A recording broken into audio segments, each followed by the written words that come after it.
Grand Matin Sud Radio.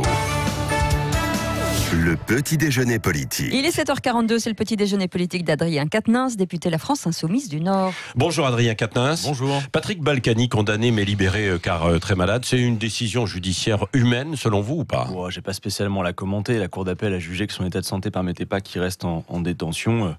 Il va rentrer chez lui et se rétablir. Moi, j'ai pas à commander une décision de justice. Je suis pas pour le tribunal populaire. Voilà, il y a une décision de justice qui est rendue et puis il faut la respecter. Ouais. Est-ce que vous ressentez un climat de violence en ce moment dans le pays, autour des manifs, des retraites et même de la campagne des municipales? Incontestablement, il y a un désordre social important dans le pays. Et pour moi, il peut pas y avoir d'ordre public sans justice sociale. Et tout ça, il y a des conséquences. Vous savez, le mouvement des Gilets jaunes, quand il a démarré, vous avez des tas de gens qui l'ont commencé avec chevillé au corps la conviction du pacifisme et la nécessité, comme je le crois moi toujours, que la condition d'un rapport de force favorable, c'est le nombre, et que la condition du nombre, c'est que les manifestations soient pacifiques. Oui, mais voilà, quand après des mois et des mois, toutes les formes traditionnelles de mobilisation sont réprimées, sont méprisées, où il n'y a pas de réponse politique, et bien des gens finissent par s'impatienter. Je vous dis pas que je suis d'accord, moi je suis pas partisan de la violence en politique, mais elle s'explique en tous les cas. Oui, elle s'explique comme ça, parce que quand même, la secrétaire d'État Brune Poirson vous traite vous-même, vous, ainsi que Jean-Luc Mélenchon, d'enfants pourris, gâtés par la démocratie, et vous légitimez en ce sens aussi la violence et la violence politique. Elle nous aura mal écouté. Je comprends pas pourquoi elle a perdu pied comme ça hier matin en matinale chez vos confrères de Radio Classique. En réalité,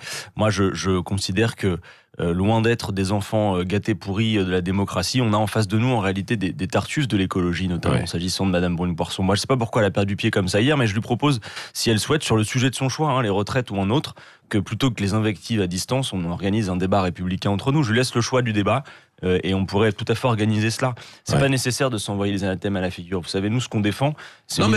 il faut avouer que Jean-Luc Mélenchon, il a parfois des formules quand même assez fleuries. Si vous voulez, la démocratie... C'est pas le plus pacifique dans la démocratie, ça n'est pas vote une fois tous les 5 ans et ensuite reste à la maison. Et aujourd'hui, on a dans le pays, effectivement, une mobilisation, un mouvement social, parce qu'on a une réforme des retraites qui est contestée par une majorité de Français et qui, en plus, ne correspond pas aux engagements présidentiels qui avaient été pris sur les retraites. Si, il avait dit une réforme des retraites. Non, vous devrez ressortir le programme d'Emmanuel Macron, Patrick. Oui, réforme des retraites. Oui, alors reprenez-le, sortez-le de vos poubelles et reprenez-le en page 13, parce que le programme d'Emmanuel Macron disait précisément, s'agissant des retraites, nous ne toucherons ni au niveau des pensions, ni à l'âge de départ. Alors, tout le monde a compris que l'âge légal de départ ne serait pas modifié.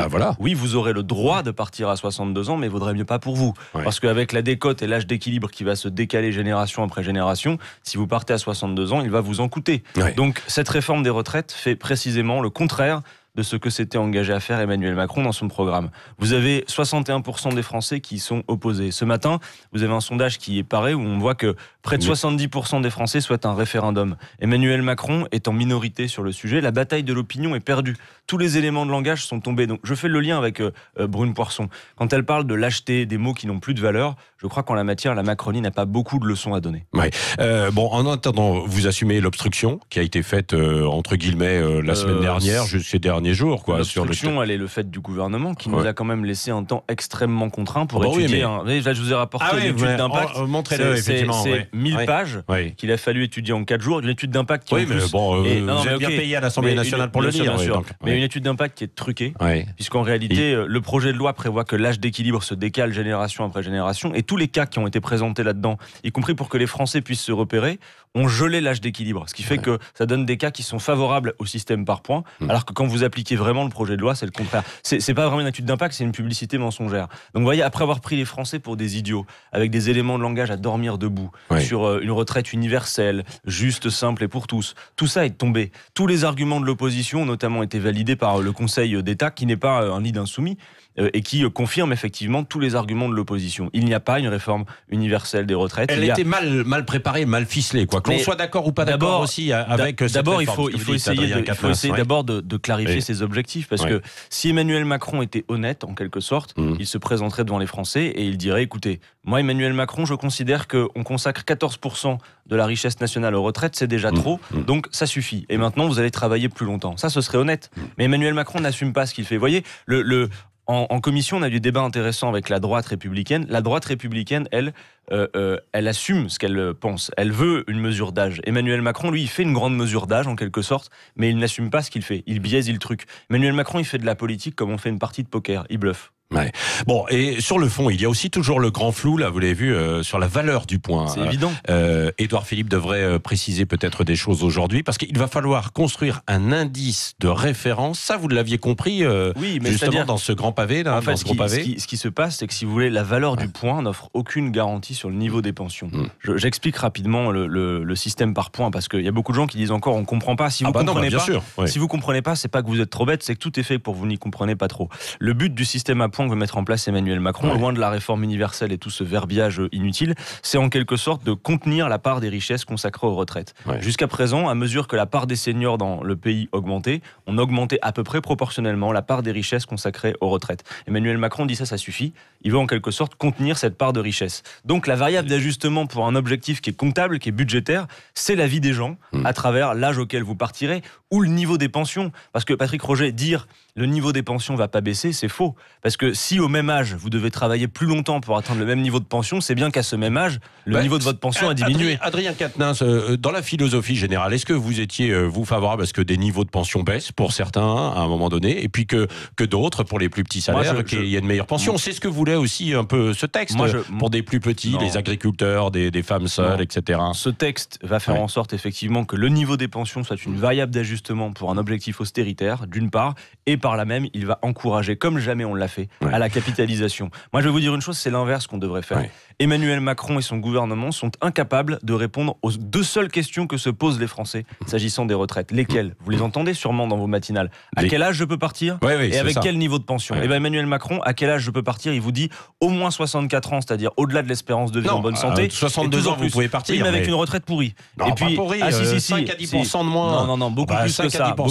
Oui, mais avec des cas types qui sont truqués. Et sur le niveau de vie, surtout, ils peuvent pas répondre, ils peuvent pas s'engager. Parce que c'est leur variable d'ajustement. Moi, je propose que l'on fasse l'inverse. Vous voyez, j'ai pas besoin de 1000 pages pour vous l'expliquer. 40 pages de contre-projet, ça permet quoi? Ça permet de dire, si l'espérance de vie est en bonne santé de 63 ans, on doit pouvoir s'engager sur un âge de départ. Est-ce que c'est désirable, d'après vous, de partir à 60 ans avec un bon niveau de pension, c'est-à-dire aucune pension sous le SMIC pour une carrière complète et personne sous le seuil de pauvreté? Parce que si vous trouvez ça désirable, moi je peux vous rassurer sur la manière dont on finance cela. J'en termine, mais pour faire ce qu'on propose avec la France Insoumise, financièrement, il y a besoin simplement que l'on consacre 2 points de PIB de plus d'ici à 2040 aux retraites. C'est-à-dire simplement mieux partager la richesse produite. Le problème, c'est qu'on a besoin de beaucoup d'argent un peu partout. Mais alors, attendez, pour la dépendance, etc. Oui, mais sur ce point, c'est important. J'en termine là-dessus. Parce que la question centrale autour du financement des retraites, Patrick Roget, c'est la répartition de la valeur produite. Seul le travail produit. Et quand je vous dis qu'on a besoin de 2 points de PIB de plus d'ici à 2040, ce n'est rien si vous voulez bien considérer la part des richesses produites qui est passée des poches du travail aux poches du capital.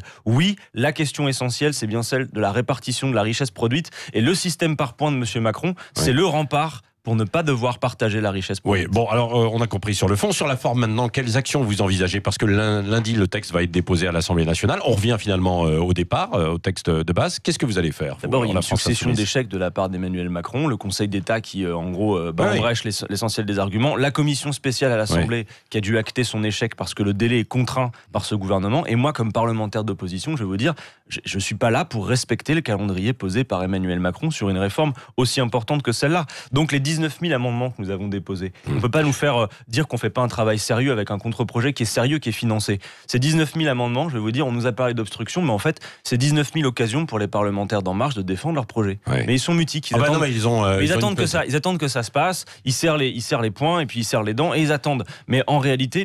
visiblement tout va bien. Ils ont revu Emmanuel Macron et ça va mieux. L'autre matin, il me disait, mais si vous étiez la majorité et qu'on vous avait envoyé 19 000 amendements dans la figure, qu'est-ce que vous feriez? J'ai dit, mais moi je défendrais mon projet de loi. Allez-y, sortez du bois, défendez sur en quoi vous croyez. Le délai est trop court. Mais voilà, alors donc la question c'est pourquoi respecter un délai contraint? Donc lundi, on va du coup se retrouver dans l'hémicycle avec le texte initial du gouvernement qui a, je l'ai dit, succédé les échecs. Et moi, j'appelle de mes vœux à ce qu'il y ait des mobilisations de nouveau, parce que je crois que la conjugaison entre l'opposition parlementaire, et je crois d'ailleurs que la méthode de la France Insoumise en commission aura fait des émules pour la séance dans l'hémicycle, je l'espère en tout cas.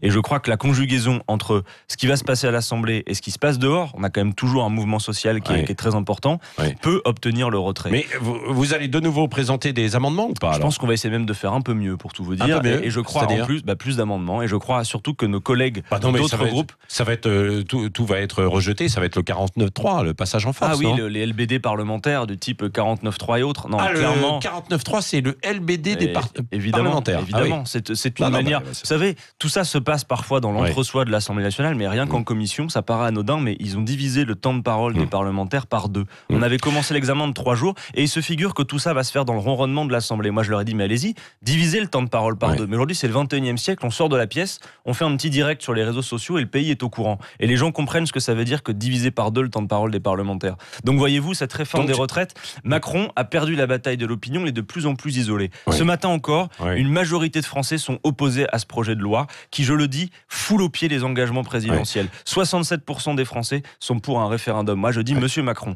l'issue raisonnable, plutôt que de vous obstiner sur cette réforme, c'est soit de retirer, et si vous n'y êtes pas disposé, soumettez ce projet à la sagesse du peuple français. Oui, mais alors avec ayons une vraie controverse. C'est compliqué. Mais vous savez, la vraie question, ça devrait être, êtes-vous d'accord pour travailler toujours plus longtemps? Mais je pense que désormais, tout le monde aura compris ce que contenait véritablement le projet de loi d'Emmanuel Macron. Il peut simplement dire, Françaises, Français, êtes-vous d'accord avec ce projet de loi? Peut-être qu'il aura de nouvelles idées, Emmanuel Macron, parce qu'il a pris un grand bol d'air. Là. Il est au Mont-Blanc, il a passé la nuit dans un refuge, le président de la République.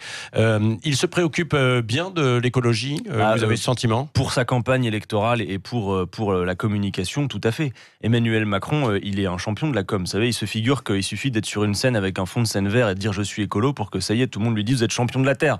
Non, en quelque sorte, il faut regarder la Macronie à travers les actes. Raison pour laquelle aussi, je parle de Tartuffe de l'écologie. Je vais vous dire qui sont les Tartuffes de l'écologie. C'est Madame Brune Poirson, c'est Monsieur Pascal Canfin, Madame Nathalie Loiseau ou Monsieur Stéphane Séjourné, qui hier au Parlement européen, à l'heure où tout le monde et tous les médias parlent du tournant écolo de Monsieur Macron, ont voté au Parlement européen un accord de libre-échange avec le Vietnam qui écrase tous les engagements de la France en matière climatique et qui va augmenter de 20 à 30% les échanges et le transport. Ces gens-là sont d'affreux tartuffes de l'écologie. Je vous le dis, ils nous mettent en danger parce que, à travers la communication qu'ils font pour leurs petites ambitions politiciennes, ils nous mettent à la bourre sur tous les sujets. La France ne respecte pas ses engagements. Là, c'est l'Europe. Là, c'est davantage l'Europe. Mais vous savez que ça nous engage quand même, d'accord ? Des accords de libre-échange. Donc, d'un côté, c'était hallucinant hier. Tous les médias qui nous parlent du tournant écolo de Monsieur Macron et dans le même temps, ses amis au Parlement européen qui votent un texte qui est en contradiction avec les principaux engagements de la France sur la COP21. Donc maintenant, ça suffit. Parce que clairement, l'écologie de la communication, il y en a ras-le-bol, vu l'urgence.